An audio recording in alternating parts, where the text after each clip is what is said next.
ಅವನು ನನಗೆ ದೇವ್ರು ಕಷ್ಟ ಕೊಡಲ್ಲ ಅಂತ ಒಂದು ನಂಬಿಕೆ, ಅವನ ವಿಶ್ವಾಸ. ಮನುಷ್ಯರು ಕೊಡ್ತಾರೆ, ಸೈತಾನ ಕೊಡ್ತಾನೆ, ಆದರೆ ದೇವ್ರು ಮಾತ್ರ ನಮ್ಗೆ ಕಷ್ಟ ಯಾವತ್ತೂ ಕೊಡೋದಿಲ್ಲ. ಕಾಯುವ ದೇವರು, ಕಾಪಾಡುವ ದೇವರು ಅಂದ್ರೇನು? ನಾವು ಸುಖವಾಗಿ ಬಾಳಬೇಕು, ಸಂತೋಷವಾಗಿ ಬಾಳಬೇಕು. ನಾವು ಬದುಕುವ ಸಮಯದಲ್ಲಿ ದೇವರನ್ನು ನಾವು ಕೊಂಡಾಡಬೇಕು, ದೇವರನ್ನು ಮಹಿಮೆ ಪಡಿಸ್ಬೇಕಂತ ನಮ್ಮನ್ನು ದೇವರು ಸೃಷ್ಟಿ ಮಾಡಿದ್ದಾನೆ ಅಂತ ತಿಳ್ಕೊಂಡವರು. ದೇವ್ರು ನಮ್ಗೆ ಯಾವತ್ತೂ ಕೆಟ್ಟದ್ದು ಮಾಡೋದಿಲ್ಲ. ಅದಕ್ಕೆ ದೇವರು ಭಕ್ತರು ಏನು ಮಾಡ್ಯಾರ? ಎಲ್ಲ ಒಳ್ಳೆಯದೇ ಆಗುವುದು ದೇವ. ನಮಗೆಲ್ಲ ಒಳ್ಳೇದಾಗಬೇಕಂತ ದೇವ್ರು ಬಯಸ್ತಾನೆ ಯಾವತ್ತೂ ಕೂಡ. ಇವನು ಆಕ್ಸಿಡೆಂಟ್ ಆಗಬೇಕು, ಇವನಿಗೆ ರೋಗ ಬರಬೇಕು, ಇವನು ಗಡ್ಡೆ ಬರಬೇಕು, ಇವನಿಗೆ ಆಪ್ರೇಷನ್ ಆಗಬೇಕು, ಇವನು ಕಾಲು ಮುರಿಬೇಕು, ಇವ್ನ ತಲೆ ಬುರುಡೆ ಮುರಿಬೇಕು, ಸಾಯಬೇಕು ಅಂತ ಈ ದೇವರು ಯಾವತ್ತೂ ಹಂಗೆ ಅನ್ನಲ್ಲ. ಯಾಕಂದರೆ ಹುಟ್ಟಿಸಿದ ತಂದೆ ನಮಗೆ ಆತ, ನಮ್ಮನ್ನು ಹುಟ್ಟಿಸಿದ ಆತನೋ ತಂದೆ, ಸೃಷ್ಟಿಕರ್ತನಾದ ದೇವರು ಆತನ ಈಗ ಮಗಳಿದ್ದಾಳೆ, ಸುಭಾಷ್ ಇದ್ದಾನೆ. ಸುಭಾಷ್ಗೆ ಮಗಳಿಗೆ ಕೆಟ್ಟದಾಗಬೇಕಂತ ಅಪ್ಪ ಯಾವತ್ತನಗೆ ಆಲೋಚನೆ ಮಾಡ್ತಾನೆ? ನೀವು ಕೆಟ್ಟದಾಗಬೇಕಂತ ನಾ ಯಾವತ್ತಾದರೂ ಬೇಕಾದರೆ ಒಂದು ಡೇಟ್ ಹಾಕ್ತಾನೆ, ಆದರೆ ನಮ್ಮ ಮಕ್ಕಳು ಚೆನ್ನಾಗಿರ್ಬೇಕಂತ, ಖುಷಿಯಾಗಿರ್ಬೇಕಂತಾನೆ. ನಿಮ್ಮ ಸಲುವಾಗಿ ಎಷ್ಟು ಕಷ್ಟಪಡ್ತಾನೆ, ನೀವು ಖುಷಿಯಾಗಿರ್ಬೇಕಂತ ಕಷ್ಟಪಡ್ತಾನೆ. ಆತ ಕಷ್ಟ ಬಂದರೆ ಆತ ಕೂಲಿಲ್ಲ ಅಂದರೂ ಕೂಡ ಆಟ ನಡೆಸ್ತಾನೆ, ಆದರೆ ನಿಮ್ಮ ಹೊಟ್ಟೆ ತುಂಬಿಸ್ತಾರೆ ನಿಮ್ಮಮ್ಮ. ಅವ್ರು ಊಟ ಮಾಡಲಿಂದ ಪರವಾಗಿಲ್ಲ, ನಿಮಗೆ ಹೊಟ್ಟೆ ತುಂಬಿಸ್ತಾರೆ ಅವರು. ಹಾಗೆ ನಮ್ಮ ಹುಟ್ಟಿಸಿದ ಆತನ ತಂದೆಯಾದ ದೇವರು, ಸೃಷ್ಟಿಕರ್ತನಾದ ದೇವರು ಏಸಪ್ಪ, ಆತ ನಮ್ಮನ್ನು ಯಾವತ್ತೂ ಕೂಡ ಸುಖವಾಗಿ ಬಾಳಬೇಕು ಅಂತ ಬಯಸುವ ದೇವರು. ಅದಕ್ಕೆ ಆತ ಒಳ್ಳೆಯ ದೇವರು ಅಂತ ಕರೀತಾರೆ.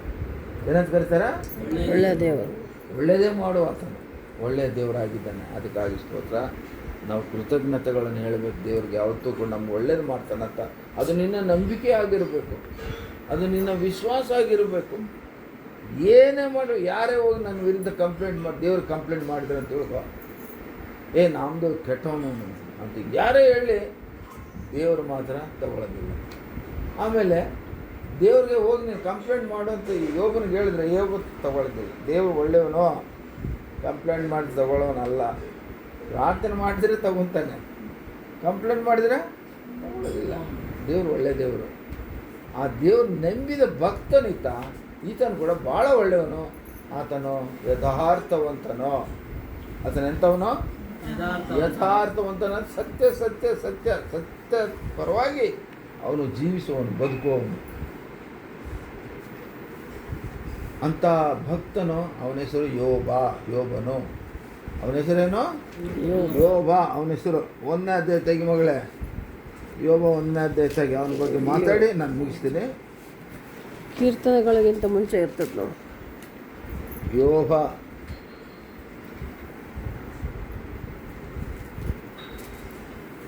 పేజ్ నెంబర్ చెప్పండి, తీస్తారా పిల్లలు?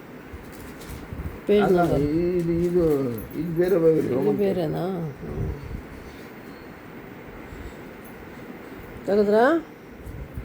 1ನೇ ಅಧ್ಯಾಯ ಓದಮ್ಮ.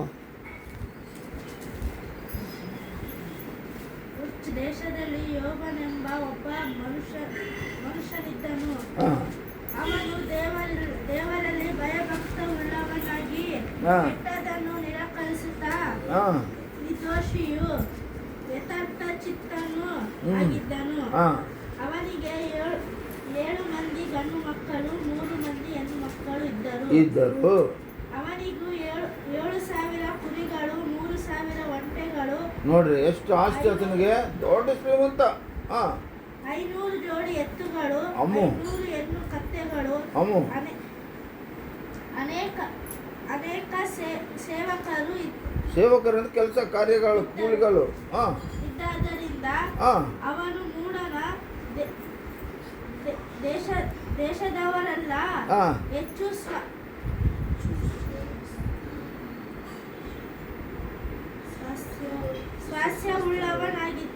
ಸ್ವಾಸ್ಥ್ಯವುಳ್ಳವನಾಗಿ ಆರೋಗ್ಯವಂತನಾಗಿದ್ದ. ಆಸ್ತಿ ಅಂತ ಅಷ್ಟೆ. ಅವರ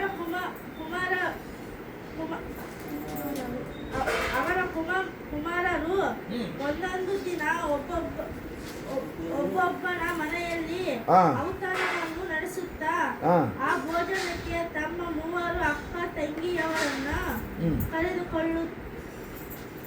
ಕರೆಸಿಕೊಳ್ಳುತ್ತಿದ್ದರು. ನಡೆಸಿಕೊಳ್ಳುತ್ತಿದ್ದರು.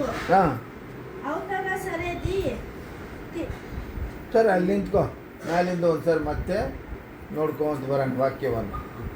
ಅವನು ಮೇಲೆ ಓದಮ್ಮ, ಒಂದೊಂದು ನಾನು ಬಿಡಿಸಿ ಹೇಳ್ತೀನಿ. ಒಂದು ಹೇಳಿ, ಫಸ್ಟ್ ಮಾತು ಹೇಳಲಿ. ಹುಚ್ಚು ದೇಶದಲ್ಲಿ ಆ ದೇಶ, ಅವನು ಯಾವ ದೇಶದಲ್ಲಿ ಇದ್ದಂದರೆ ದೇಶದಲ್ಲಿ ಇದ್ದವನು. ಅವನ ಹೆಸರು ಯೋಬನು. ಅವನಿಗೆ ಎಷ್ಟು ಮಂದಿ ಮಕ್ಕಳು ಅಂದರೆ 10 ಮಂದಿ ಮಕ್ಕಳು. 7 ಮಂದಿ ಗಂಡು ಮಕ್ಕಳು, 3 ಹೆಣ್ಣು ಮಕ್ಕಳು. ಸಂತಾನ ಅವನಿಗೆ 10 ಮಂದಿ. ತಿಳ್ಕೊಂಡ್ರಲ್ಲ, ಮಕ್ಕಳಿಂದ ಬಂದರು ಅಂದರೆ ಹೆಂಡತಿ ಇದ್ದದ್ರ ಮೂಲಕ ಬಂದಿರ್ತಾರೆ, ಹೌದಲ್ವಾ? ಹೆಂಡತಿ ಇದ್ಲು, ಆಮೇಲೆ 10 ಮಂದಿ ಮಕ್ಕಳು ಇದ್ದರು. ಇದು ಅವನ ಕುಟುಂಬದ ಪರಿಚಯ. ಆಮೇಲೆ ಅವನಿಗೆ ಎಂಥ ಆಸ್ತಿ ಪಾಸ್ತಿ ಇತ್ತು,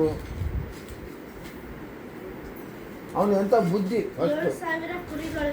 ಅಲ್ಲ, ಮೇಲೆ ಮಕ್ಕಳು ಆದಮೇಲೆ ಮೊದಲನೇ ವಾಕ್ಯ ಓದಮ್ಮ. ಮೊದಲನೇ ವಾಕ್ಯ.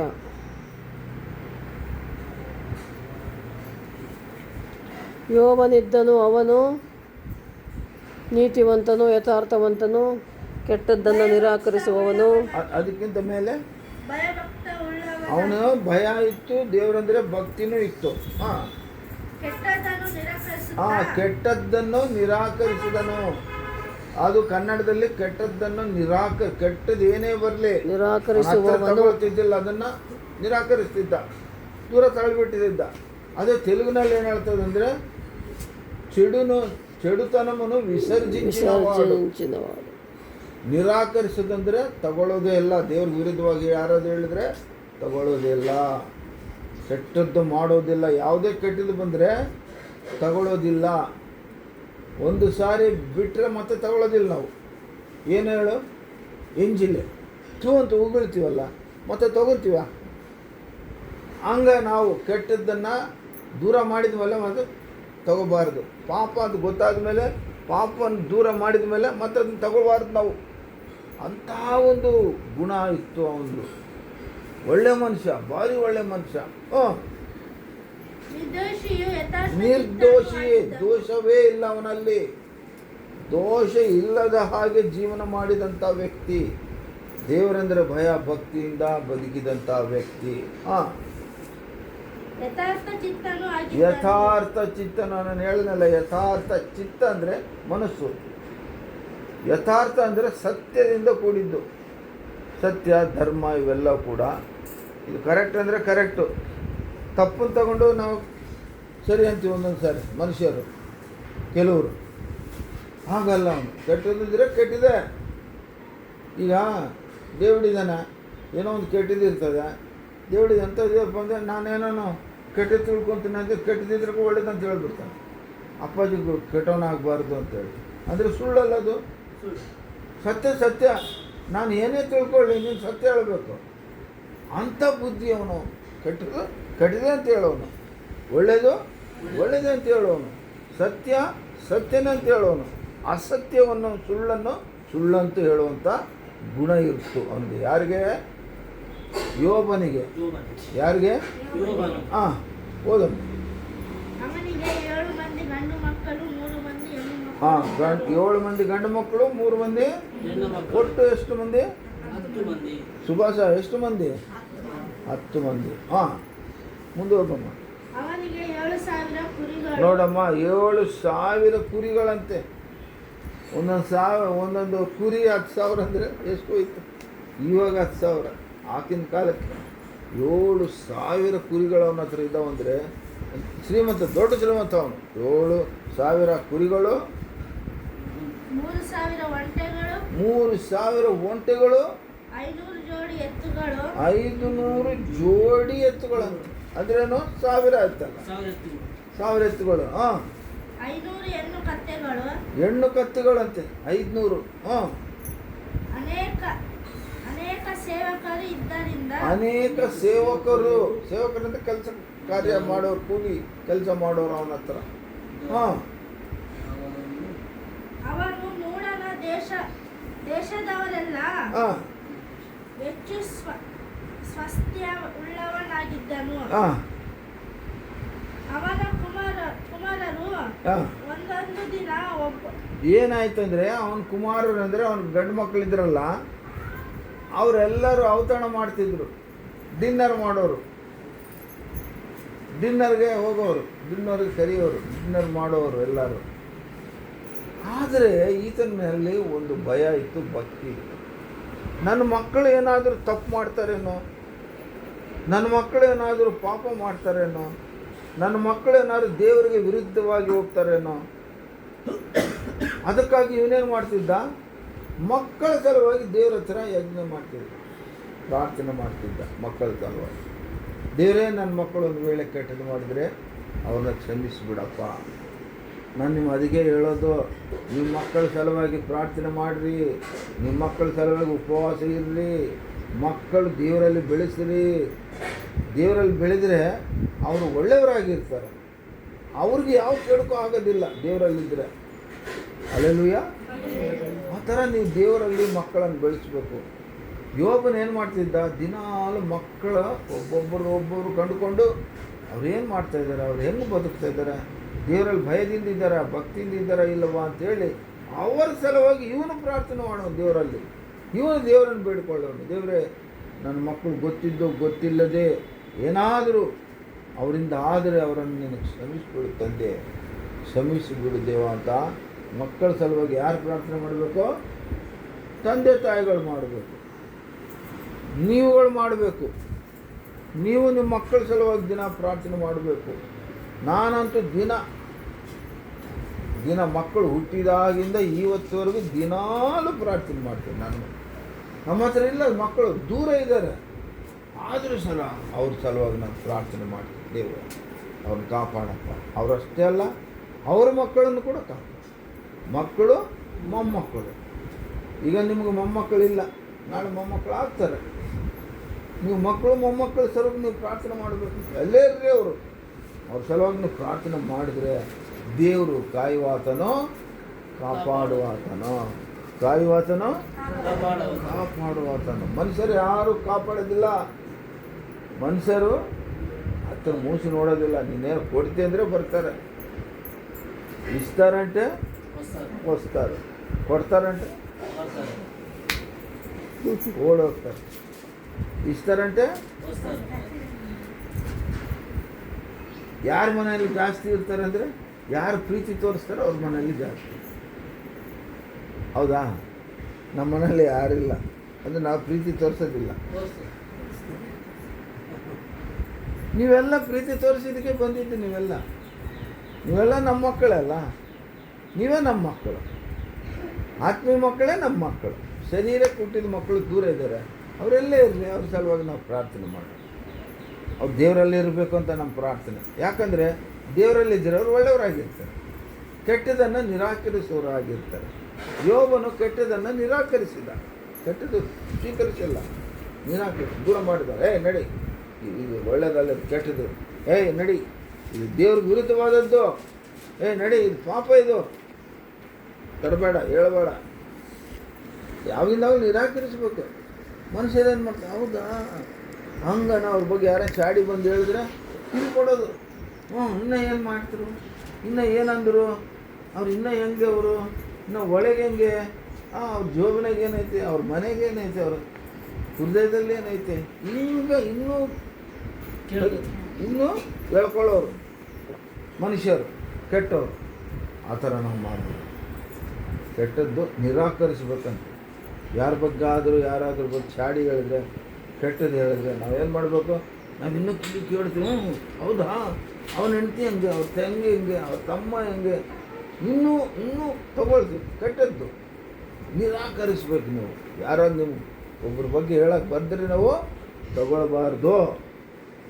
ಏನು ಮಾಡಬಾರ್ದು? ತಗೊಳ್ಳೇಬಾರ್ದು. ಯೋಗ ಭಕ್ತನ ಜ್ಞಾಪಕ ಮಾಡಿಕೊಡ್ಬೇಕು. ಎಂಥ ಗುಣಗಳಿದೆ ನೋಡಿ. ಒಂದು ದೇವರ ಭಯಭಕ್ತಿ ಐತೆ, ಕೆಟ್ಟದ್ದು ನಿರಾಕರಿಸ್ತಾನೆ. ಅವನು ನಿರ್ದೋಷಿ, ದೋಷವೇ ಇಲ್ಲ, ಅವನ ತಪ್ಪೇ ಮಾಡೋದಿಲ್ಲ. ಅವನು ಯಾವತ್ತೂ ಕೂಡ ಏನಾದರೂ ಕೂಡ ತಪ್ಪು ಮಾಡೋದಿಲ್ಲ ಅವನು. ಅಂಥ ಭಕ್ತನವು. ಇದೆಲ್ಲ ಒಂದು ಕಡೆ. ಮತ್ತು ಇನ್ನೊಂದು ದಿನ ಹೇಳ್ತೀನಿ ನಾನು ವಾಕ್ಯ. ಇವತ್ತು ಒಂದು ಸ್ವಲ್ಪ ಹೇಳಿ ನಾನು ಮುಗಿಸ್ತೀನಿ. ಏನಂದರೆ, ಈಗ ಯೋಬು ಒಳ್ಳೆಯವನ ಕೆಟ್ಟವನ? ನೀವು ಕೇಳಿದಷ್ಟಕ್ಕೆ ಒಳ್ಳೆಯವನು. ಬೈಬಲಲ್ಲಿ ಬರೆದಿಟ್ಟೈತೆ, ಅವನು ಒಳ್ಳೆಯವನಂತ ಬರೆದಿಟ್ಟೈತೆ. ದೊಡ್ಡ ಶ್ರೀಮಂತ ಅವನು. ಅಹಂಕಾರ ಇಲ್ಲ, ಗರ್ವ ಇಲ್ಲ, ಸೊಕ್ಕಿಲ್ಲ, ಏನಿದ್ರೂ ಕೂಡ ಅವನೇನಂತ ತಿಳ್ಕೊಳ್ಳೋನು, ನಾನು ಅದೇ ತಿಳ್ಕೊಳ್ಳೋನು. ಈಗ ನನ್ನ ಹತ್ರ ಏನೈತೆ ಅಲ್ಲ, ನನ್ನ ಹತ್ರ ಏನೈತೆ, ಫಸ್ಟ್ ನನಗೇನೈತೆ, ಒಂದು ಒಳ್ಳೆ ಹೆಂಡತಿ. ಯಾರು ಕೊಟ್ಟಿದ್ದು? ಅದು ತಿಳ್ಕೊಳ್ಬೇಕು. ಒಳ್ಳೆ ಮನೆ ಐತೆ, ಯಾರು ಕೊಟ್ಟಿದ್ದು? ಒಳ್ಳೆ ಆರೋಗ್ಯ ಐತೆ, ಯಾರು ಕೊಟ್ಟಿದ್ದು? ಕೊಟ್ಟಿದ್ದು. ನೀವೆಲ್ಲರೂ ಏನು ತಿಳ್ಕೊಳ್ಬೇಕಂದ್ರೆ, ದುಡ್ಡಿದ್ರೆ ದೇವ್ರ ಜ್ಞಾಪಕ ಪಡಲ್ಲ ನಿಮಗೆ. ಬಂಗಾರ ಇದ್ದರೆ ಅಸಲೇ ದೇವ್ರಿಗೆ ಬೇಕಾಗಿಲ್ಲ ಅಂತ ಮನುಷ್ಯರು. ಆ ಬುದ್ಧಿಗಳು ನಮ್ಮ ಹತ್ರ ಇರಬಾರ್ದು. ಕೆಟ್ಟದ್ದು ಯಾವುದನ್ನು ತಿಳ್ಕೊಂಡಿರಬೇಕು, ಪಾಪ ಯಾವುದು ಅಂತೇಳಿ ತಿಳ್ಕೊಂಡಿರಬೇಕು, ದೇವರಿಗೆ ವಿರುದ್ಧವಾದದ್ದು ಯಾವುದು ಅಂತ ಅದು ಮೊದಲನೇದಾಗಿ ತಿಳ್ಕೊಂಡಿರಬೇಕು. ನಾಲ್ಕನೇದು, ನಮ್ಮ ಹತ್ರ ಇರೋದು ಏನೇ ಇರಲಿ ಅವೆಲ್ಲವೂ ದೇವ್ರು ಕೊಟ್ಟಿದ್ದು. ನನ್ನ ಹತ್ರ ಇದ್ದಿದ್ದೆಲ್ಲ ಯಾರು ಕೊಟ್ಟಿದ್ದು? ದೇವ್ರು ಕೊಟ್ಟಿದ್ದು, ದೇವ್ರದ್ದು, ನನ್ನದಲ್ಲ. ಅದಕ್ಕಾಗಿ ನಾನು ಒಂದು ಪೈಸಾ, ಒಂದು ರೂಪಾಯಿ ಏನೇ ಆಗಲಿ ನಾನು ವೃಥ ಮಾಡೋದಿಲ್ಲ, ಅದನ್ನು ಬೇಕಾದ್ರೆ ಮಾಡೋದಿಲ್ಲ, ಅದನ್ನು ಕೆಟ್ಟು ಬಳಸೋದಿಲ್ಲ ನಾನು. ಇದು ದೇವ್ರದ್ದು. ನನ್ನ ಹತ್ರ ಇರೋ ಒಂದು ರೂಪಾಯಿ ಕೂಡ ಯಾರ್ದದು?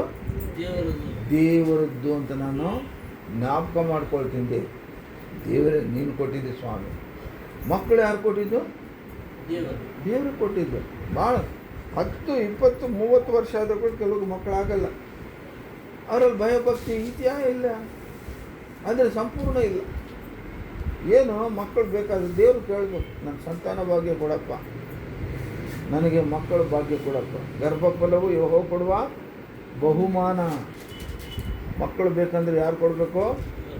ದೇವ್ರು ಕೊಡಬೇಕು. ದೇವ್ರು ಕೇಳಬೇಕು. ನಾವು ದೇವರಲ್ಲಿ ಭಯಭಕ್ತಿ ಇದ್ದರೆ ಸ್ವಾಮಿ ನಮ್ಮನ್ನು ಕಾಪಾಡ್ತಾನೆ, ಕೊಡ್ತಾನೆ ಅಂತ ಒಂದು ದೇವ್ರ ಮೇಲೆ ನಮಗೆ ನಂಬಿಕೆ ಇರಬೇಕು, ವಿಶ್ವಾಸ ಇರಬೇಕು.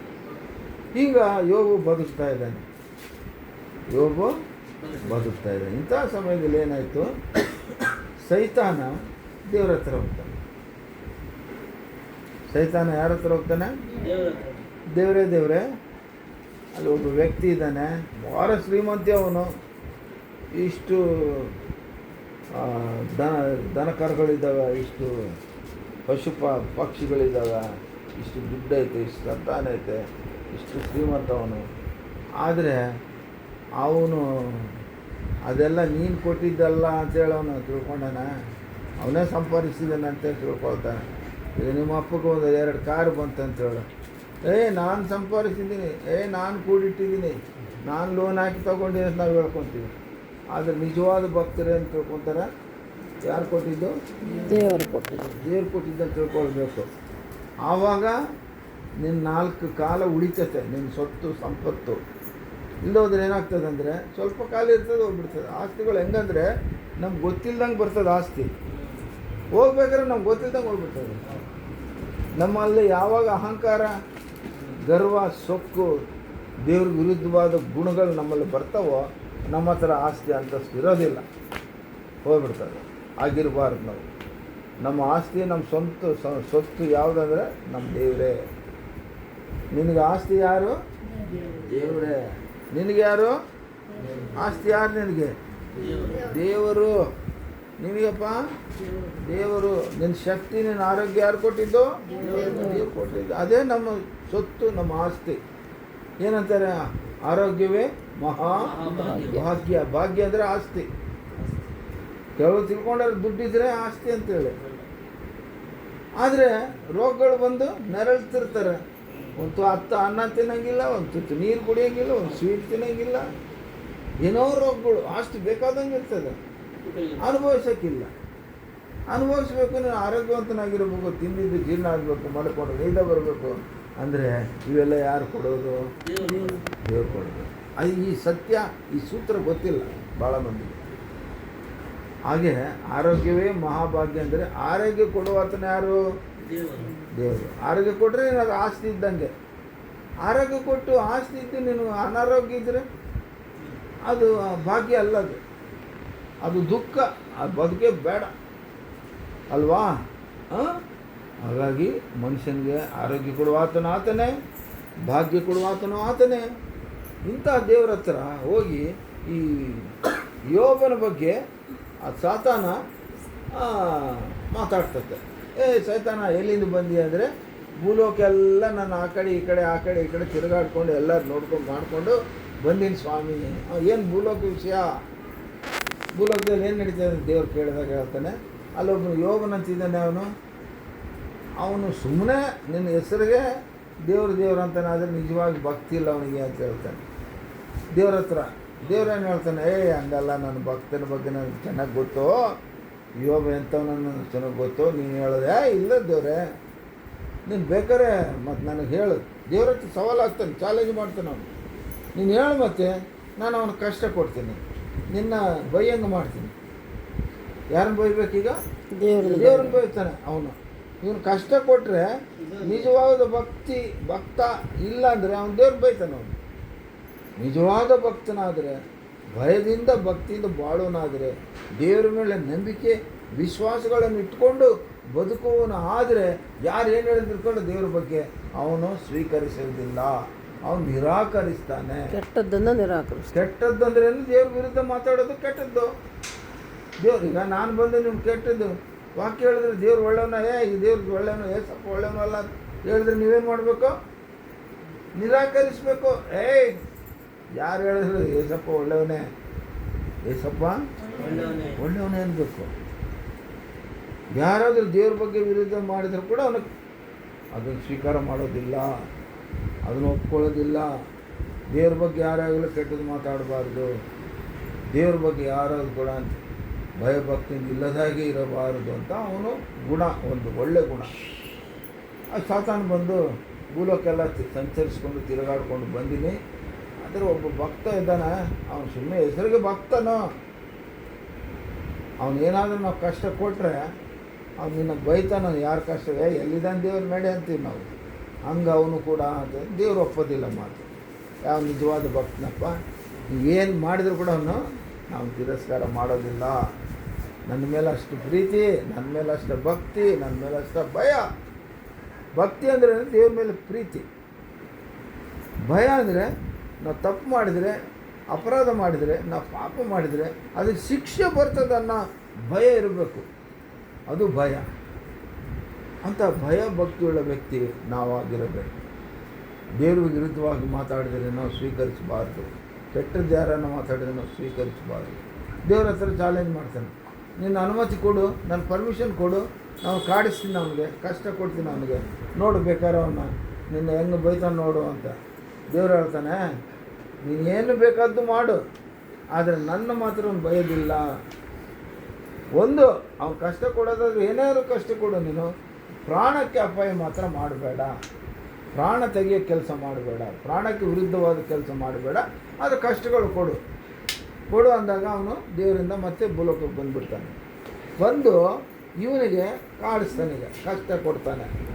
ಏನು ಕೊಡ್ತಾನೆ? ಕಷ್ಟಗಳು ಕೊಡ್ತಾನೆ. 10 ಮಂದಿ ಮಕ್ಕಳು ಸುತ್ತೋಗ್ಬಿಡ್ತಾರೆ, ಹೆಂಡತಿ ದೂರ ಆಗಿಬಿಡ್ತಾರೆ, ಫ್ರೆಂಡ್ಸ್ ಬರ್ತಾರೆ, ಅವರು ದೂರ ಆಗಿಬಿಡ್ತಾರೆ, ಇವ್ರಿಗೆ ಚರ್ಮ ರೋಗ ಬಂದುಬಿಡ್ತಾರೆ. ಇಷ್ಟೆಲ್ಲ ಕಷ್ಟ ಕೊಡ್ತಾನೆ ಅವನು.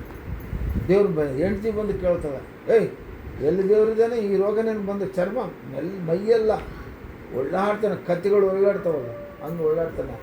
ಹಂದಿ ಕತ್ತಿಗಳು ಗೋಡೆಗೆ ಹೋಗಿ ಗೀಕ್ತಾವಲ್ಲ, ಈಗ ಮೈಗೆ ಚರ್ಮ ರೋಗ ಬಂದಾಗ ಇದು ಬೋಕಿ ಅಂತೀವಲ್ಲ ತಗೊಂಡು ಕೆರ್ಕೊಳ್ತಾನೆ, ತಿಪ್ಪೆಯಲ್ಲಿ ಹೋಗಿ ಹೊರಳಾಡ್ಕೊಂಡು ಮಣ್ಣಿನ ಪಾತ್ರೆ ಒಡೆದೋಗಿರೋ ಬೋಕಿ ಅಂತಾರಲ್ಲ, ತುಂಡು ತಗೊಂಡು ಗೀರ್ಕಂತದಂತೆ. ಅಷ್ಟು ನವೆ ತಿಂಡಿ ಗಾಯ, ಏನೆಲ್ಲ ರೋಗ ಬರ್ತದೆ, ಏನೆಲ್ಲ ಅವನು ಕಾಡಿಸ್ತಾನೆ ಸೈತಾನ.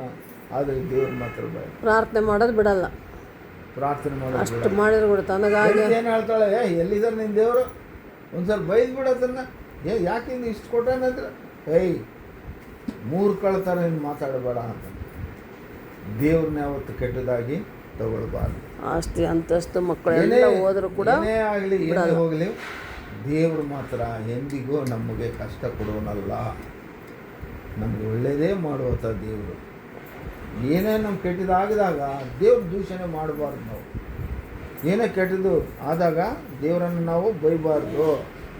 ಇವತ್ತಿಗೆ ಈ ಪಾಠ ಮುಂದಿನ ವಾರ ಇದ್ರದ್ದು ಮುಂದೆ ನಾನು ಭಾಗ ಹೇಳ್ತೀನಿ. ಅಲ್ಲಿವರೆಗೆ ನೀವು ಕಲ್ತಿದ್ದೇನೆಂದರೆ, ಇವತ್ತು ವಾಕ್ಯ ಸಂದೇಶ ನಾವು ಹೇಗಿರಬೇಕಂದ್ರೆ ದೇವರ ಮೇಲೆ ಭಯಭಕ್ತಿಯುಳ್ಳವರಾಗಿರಬೇಕು. ಕೆಟ್ಟದ್ದನ್ನು ನಿರಾಕರಣೆ ಮಾಡುವವರಾಗಿರಬೇಕು. ಆಮೇಲೆ ನಿರ್ದೋಷಿಗಳಾಗಿ, ದೋಷ ಇರಬಾರ್ದು ನಮ್ಮಲ್ಲಿ. ನಾವೇನು ತಪ್ಪು ಅಪರಾಧ ಪಾಪಗಳು ಮಾಡಿದ ಹಾಗೆ ಬದುಕಬೇಕು. ದೇವರಿಗೆ ನಾವು ಸಾಕ್ಷಿ ಮಕ್ಕಳಾಗಿರಬೇಕು. ಕಣ್ಣು ಮುಚ್ಕೋರಿ, ಪ್ರಾರ್ಥನೆ ಮಾಡೋಣ. ಅಮ್ಮ ಪ್ರಾರ್ಥನೆ ಮಾಡಿ ನಮಸ್ಕಾರ.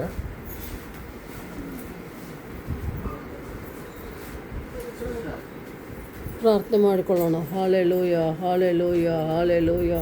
ಸ್ತೋತ್ರಂ ದೇವ, ವಂದನೆ ಸ್ವಾಮಿ. ನಮ್ಮನ್ನು ಬಹಳವಾಗಿ ಪ್ರೀತಿಸುವ ಪ್ರಿಯ ಪರಲೋಕದ ತಂದೆ, ನಿನಗೆ ಸ್ತೋತ್ರಪ್ಪ. ವಿಶೇಷವಾಗಿ ನಿನ್ನ ಪುನರುತ್ಥಾನ ದಿನದಂದು ಅಪ್ಪ, ನಿನ್ನ ಪಾದ ಸನ್ನಿಧಿಯಲ್ಲಿ ಸೇರಿ ಬಂದಿರುವ ನಮ್ಮೆಲ್ಲರನ್ನು ನಿಮ್ಮ ಕೈಗಳಿಗೆ ಒಪ್ಪಿಸ್ತಾ ಇದ್ದೇವಪ್ಪ. ಹೌದು ಸ್ವಾಮಿ, ಈ ದಿನ ಅಪ್ಪ ನಿನ್ನ ವಾಕ್ಯವನ್ನು ಕೇಳಿದ್ದೇವಪ್ಪ ಯೋಬನ ಬಗ್ಗೆ. ಹೌದು ತಂದೆ, ನಾವು ಕೂಡ ನಮ್ಮ ಜೀವನದಲ್ಲಿ ಯೋಬನ ಹಾಗೆ ಇರುವಂತೆ ಸಹಾಯ ಮಾಡಪ್ಪ.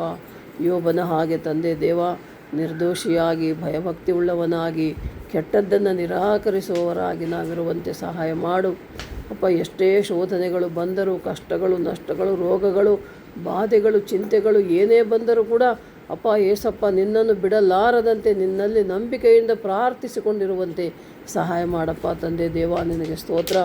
ವಾಕ್ಯವನ್ನು ಹೇಳಿದಂಥ ನಿನ್ನ ದಾಸನ ನಾಮದೇವನವರನ್ನು ಆಶೀರ್ವದಿಸಿ ಅಭಿಷೇಕಿಸಪ್ಪ.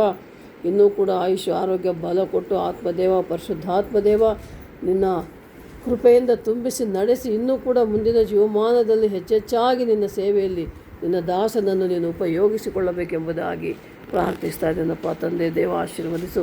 ಸೇರಿ ಬಂದಿರುವ ಎಲ್ಲ ಮಕ್ಕಳನ್ನು, ಎಲ್ಲ ಕುಟುಂಬಗಳನ್ನು ಆಶೀರ್ವದಿಸಪ್ಪ. ಮತ್ತು ವಿಶೇಷವಾಗಿ ನಾಳೆಯಿಂದ ಪರೀಕ್ಷೆ ಇದೆ ಸ್ವಾಮಿ. ಚಿಕ್ಕ ಮಕ್ಕಳಿಗೆ ವಿಶೇಷವಾಗಿ ಸುಭಾಷ್ಗಾಗಿ ನಾವು ಪ್ರಾರ್ಥಿಸ್ತಾ ಇದ್ದೇವೆ. ಪರೀಕ್ಷೆ ಬರೆಯುವ ಎಲ್ಲ ವಿದ್ಯಾರ್ಥಿಗಳಿಗಾಗಿ ನಾವು ಪ್ರಾರ್ಥಿಸ್ತಾ ಇದ್ದೇವಪ್ಪ. ಮಕ್ಕಳಿಗೆ ವಿದ್ಯೆಯನ್ನು, ಬುದ್ಧಿಯನ್ನು, ಜ್ಞಾನವನ್ನು, ಜ್ಞಾಪಕ ಶಕ್ತಿಯನ್ನು, ಆಯುಷ್ಯ, ಆರೋಗ್ಯ, ಬಲವನ್ನು ಕೊಡು ಸ್ವಾಮಿ. ಮೇಘನಳನ್ನು ಕೂಡ ನಿನ್ನ ಕೈಗೊಪ್ಪಿಸ್ತಾ ಇದ್ದೇವೆ. ಯಾರ್ಯಾರು ಪರೀಕ್ಷೆ ಬರಿತಾ ಇದ್ದಾರೋ ಎಲ್ಲ ಚಿಕ್ಕ ಮಕ್ಕಳನ್ನು ನಿನ್ನ ಕೈಗೊಪ್ಪಿಸ್ತಾ ಇದ್ದೇನಪ್ಪ. ಎಲ್ಲ ವಿದ್ಯಾರ್ಥಿಗಳನ್ನು ಆಶೀರ್ವದಿಸು ಸ್ವಾಮಿ. ನಿನ್ನ ಮಕ್ಕಳಾಗಿ, ನಿನ್ನ ಸಾಕ್ಷಿ ಮಕ್ಕಳಾಗಿರುವಂತೆ ಸಹಾಯ ಮಾಡಪ್ಪ. ಪರೀಕ್ಷೆಗಳನ್ನು ಚೆನ್ನಾಗಿ ಬರೆದು ಒಳ್ಳೆ ಮಾರ್ಕ್ಸ್ ತೆಗೆದುಕೊಂಡು ಪಾಸಾಗಿ ಮತ್ತೆ ಮುಂದಿನ ತರಗತಿಗೆ ಹೋಗುವಂತೆ ಸಹಾಯ ಮಾಡಪ್ಪ. ಸ್ತೋತ್ರ, ಸ್ತೋತ್ರ, ಸ್ತೋತ್ರ ಸ್ವಾಮಿ. ವಿದ್ಯಾಭ್ಯಾಸಕ್ಕಾಗಿ, ವಿವಾಹಕ್ಕಾಗಿ, ಉದ್ಯೋಗಕ್ಕಾಗಿ, ಸಂತಾನಕ್ಕಾಗಿ, ಆರೋಗ್ಯಕ್ಕಾಗಿ, ಸಮಾಧಾನಕ್ಕಾಗಿ ಕೇಳಿಕೊಂಡ ಎಲ್ಲರನ್ನು ನಿನ್ನ ಕೈಗೊಪ್ಪಿಸ್ತಾ ಇದ್ದೇನೆ. ಎಲ್ಲರನ್ನೂ ಆಶೀರ್ವದಿಸಪ್ಪ. ಮತ್ತು ವಿಶೇಷವಾಗಿ ಅಪ್ಪ, ನೀವು ನಮಗೆ ಕೊಟ್ಟಂಥ AGM ಸಂಸ್ಥೆಯನ್ನು, ಸೇವೆಯನ್ನು, ಸೇವಕರನ್ನು, ವಿಶ್ವಾಸಿಗಳನ್ನು, ಪ್ರತಿಯೊಬ್ಬರನ್ನು ಆಶೀರ್ವದಿಸು ಸ್ವಾಮಿ. ಅಪ್ಪ, ನೀವು ನಮಗೆ ಕೊಟ್ಟ ಮಕ್ಕಳು, ಮೊಮ್ಮಕ್ಕಳು, ಬಂಧು ಬಳಗ, ಸ್ನೇಹಿತರು, ಅಕ್ಕಪಕ್ಕದವರು, ನೆರೆಹೊರೆಯವರು ಎಲ್ಲರನ್ನೂ ಆಶೀರ್ವದಿಸಪ್ಪ. ನಿನ್ನ ಕೃಪೆಯಲ್ಲಿ ತುಂಬಿಸಿ ನಡೆಸು ಸ್ವಾಮಿ. ಸೇರಿ ಬಂದಿರುವ ಎಲ್ಲ ಮಕ್ಕಳನ್ನು ನಿನ್ನ ಕೈಗಳಿಗೆ ಒಪ್ಪಿಸ್ತಾ ಇದ್ದೇನಪ್ಪ. ಆಶೀರ್ವದಿಸು, ಅನುಗ್ರಹಿಸು, ದಯೆ ತೋರು, ಕರುಣೆ ತೋರು, ಕೃಪೆ ತೋರಪ್ಪ. ನಾವು ಯಾವಾಗಲೂ ಕೂಡ ನಿನ್ನಲ್ಲೇ ನಂಬಿಗಸ್ತರಾಗಿ ಜೀವಿಸುವಂತೆ ಸಹಾಯ ಮಾಡು. ಯಾಕೆಂದರೆ ಏಸಪ್ಪ, ನೀನು ನಂಬಿಗಸ್ತನಾದ ದೇವರು, ನಂಬಿದವರ ಕೈ ಬಿಡಲಾರದ ದೇವರು ನೀನಾಗಿದ್ದೀಯಪ್ಪ. ಸ್ತೋತ್ರ, ಸ್ತೋತ್ರ, ಸ್ತೋತ್ರ. ಹೌದು ಸ್ವಾಮಿ, ನಿನ್ನ ಆಶೀರ್ವಾದದಿಂದ ತುಂಬಿಸಿ ನಡೆಸು. ಸೇರಿ ಬಂದಿರುವ ನಮ್ಮೆಲ್ಲರನ್ನು, ದೀನ ದಾಸಳಾದ ನನ್ನನ್ನು ಕೂಡ ನಿಮ್ಮ ಕೈಗಳಿಗೆ ಒಪ್ಪಿಸಿಕೊಡ್ತಾ ಇದ್ದೇನಪ್ಪ. ಅಪ್ಪ ತಂದೆ, ವಿಶೇಷವಾಗಿ ನಾಮದೇವನವರಿಗಾಗಿ ಪ್ರಾರ್ಥಿಸ್ತಾ ಇದ್ದೇವೆ. ದೇಹದಲ್ಲಿರುವ ಪ್ರತಿ ಬಲಹೀನತೆಯನ್ನು ತೆಗೆದುಹಾಕಿ ಆಯುಷ್ಯ, ಆರೋಗ್ಯ, ಬಲ ಕೊಟ್ಟು ನಡೆಸಪ್ಪ. ನಿನಗೆ ಸ್ತೋತ್ರ, ಸ್ತೋತ್ರ, ಸ್ತೋತ್ರ. ಅಪ್ಪ ತಂದೆ, ನಿನ್ನ ಆಶೀರ್ವಾದದಿಂದ ತುಂಬಿಸಿ ನಡೆಸಿ ನೀನೇ ಮಹಿಮೆ ಹೊಂದಬೇಕೆಂಬುದಾಗಿ ಅಪ್ಪ. 91ನೇ ಕೀರ್ತನೆ ಹೇಳುವ ಪ್ರಕಾರ, ಪರಾತ್ಪರದ ಮೊರೆ ಹೊಕ್ಕಿರುವವನು ಸರ್ವಶಕ್ತನ ಆಶ್ರಯದಲ್ಲಿ ಸುರಕ್ಷಿತನಾಗಿರುವನೇ ಎಂದು ನಿನ್ನ ವಾಕ್ಯ ಹೇಳುವಂತೆ ನಾವೆಲ್ಲರೂ ಕೂಡ ತಂದೆ ದೇವ, ನಿನ್ನ ಆಶ್ರಯದಲ್ಲಿ ನಾವು ಸುರಕ್ಷಿತವಾಗಿರುವಂತೆ ಸಹಾಯ ಮಾಡು. ಮಕ್ಕಳು ಮಾಡುವ ಕೆಲಸ ಕಾರ್ಯ ಉದ್ಯೋಗಗಳನ್ನು ಆಶೀರ್ವದಿಸಪ್ಪ. ಆರ್ಥಿಕವಾಗಿ ಅಭಿವೃದ್ಧಿ ಹೊಂದುವಂತೆ ಸಹಾಯ ಮಾಡು. ಎಲ್ಲ ಕುಟುಂಬಗಳು, ಎಲ್ಲ ಮಕ್ಕಳು ಕೂಡ ನಿನ್ನ ವಾಕ್ಯವನ್ನು ಕೇಳಿ, ವಾಕ್ಯ ತಿಳಿದುಕೊಂಡು, ಅರ್ಥ ಮಾಡಿಕೊಂಡು, ವಾಕ್ಯದ ಪ್ರಕಾರ ಜೀವಿಸುವಂಥ ಜ್ಞಾನ ವಿವೇಕವನ್ನು ಅಪ್ಪ ಈ ನಿನ್ನ ಮಕ್ಕಳಿಗೆ ನೀವು ದಯಪಾಲಿಸಬೇಕೆಂಬುದಾಗಿ ಎಲ್ಲ ಘನಮಾನ ಮಹಿಮೆ ಪ್ರಭಾವಗಳನ್ನು ನಿಮಗೆ ಸಲ್ಲಿಸುತ್ತಾ ಅಪ್ಪ ತಂದೆ ದೇವ, ನಮ್ಮನ್ನು ನಾವು ತಗ್ಗಿಸಿಕೊಂಡು ನಿಮ್ಮ ನಾಮವನ್ನು ಹೆಚ್ಚಿಸುತ್ತಾ, ಪರಿಶುದ್ಧನು ಪರಿಶುದ್ಧನು ಮಹಾಪರಿಶುದ್ಧನಾಗಿರುವ ಅತಿ ಬೇಗನೆ ಬರಲಿರುವ ನಾಜರೇತಿನ ಯೇಸು ಕ್ರಿಸ್ತನ ನಾಮದಲ್ಲಿ ಪ್ರಾರ್ಥಿಸಿ ಬೇಡಿ ಹೊಂದಿದ್ದೇವೆ ನಮ್ಮ ತಂದೆ. ಆಮೇನ್, ಆಮೇನ್, ಆಮೇನ್. ಆಶೀರ್ವಾದ ವಚನ ಹೊಂದಿಕೊಳ್ಳೋಣ. ನಮ್ಮ ತಂದೆಯಾದ ದೇವರ ಪ್ರೀತಿ, ಯೇಸು ಕ್ರಿಸ್ತನ ಕೃಪೆಯು, ಪರಿಶುದ್ಧಾತ್ಮ ದೇವರ ಸಹವಾಸವು, ಸಹಾಯವು, ಅನ್ಯೋನ್ಯತೆಯು ಸಕಲ ಪರಿಶುದ್ಧರೊಂದಿಗೂ, ಸಭೆಯೊಂದಿಗೂ, ಈ ಪ್ರಾಂತ್ಯದ ಜನರೆಲ್ಲರೊಂದಿಗೂ, ಕೂಡಿ ಬಂದಿರುವ, ಸೇರಿ ಬಂದಿರುವ ನಮ್ಮೆಲ್ಲರೊಂದಿಗೂ ಈಗಲೂ ಯಾವಾಗಲೂ ಸದಾ ಕಾಲ ನೆಲೆಯಾಗಿರಲಿ. ಆಮೇನ್, ಆಮೇನ್, ಆಮೇನ್. ಎಲ್ಲರ ವಂದನೆಗಳು. యేసు రక్తం జయం, యేసు రక్తం జయం, ಅಪವಾದಿಗೆ ಅಪಜಯ, ಪ್ರಭು ಯೇಸುವಿಗೆ ಸಂಪೂರ್ಣ ವಿಜಯ. Price lord. ಪರಲೋಕ ಪ್ರಾರ್ಥನೆ ಹೇಳಮ್ಮ. ಪರಲೋಕದಲ್ಲಿರುವ ನಮ್ಮ ತಂದೆಯೇ, ನಿನ್ನ ನಾಮವು ಪರಿಶುದ್ಧವೆಂದು ಎಣಿಸಲ್ಪಡಲಿ. ನಿನ್ನ ರಾಜ್ಯವು ಬರಲಿ. ನಿನ್ನ ಚಿತ್ತವು ಪರಲೋಕದಲ್ಲಿ ನೆರವೇರುವ ಪ್ರಕಾರ ಭೂಲೋಕದಲ್ಲಿಯೂ ನೆರವೇರಲಿ. ನಮ್ಮ ಅನುದಿನದ ಆಹಾರವನ್ನು ಇವತ್ತು ದಯಪಾಲಿಸು. ನಮಗೆ ತಪ್ಪು ಮಾಡಿದವರನ್ನು ನಾವು ಕ್ಷಮಿಸಿದಂತೆ ನಮ್ಮ ತಪ್ಪುಗಳನ್ನು ಕ್ಷಮಿಸು. ನಮ್ಮನ್ನು ಶೋಧನೆಗಳಿಗೆ ಸೇರಿಸದೆ ಕೇಡಿನಿಂದ ನಮ್ಮನ್ನು ತಪ್ಪಿಸು. ಯಾಕೆಂದರೆ ಬಲವು, ಮಹಿಮೆಯು, ಪ್ರಭಾವವು ನಿನ್ನದೇ ಸ್ವಾಮಿ. Amen, amen, amen. Praise lord. ಎಲ್ಲರಿಗೂ ಪ್ರೈಸ್ ಲಾರ್ಡಪ್ಪ. God bless you. ಬರ್ರಿ.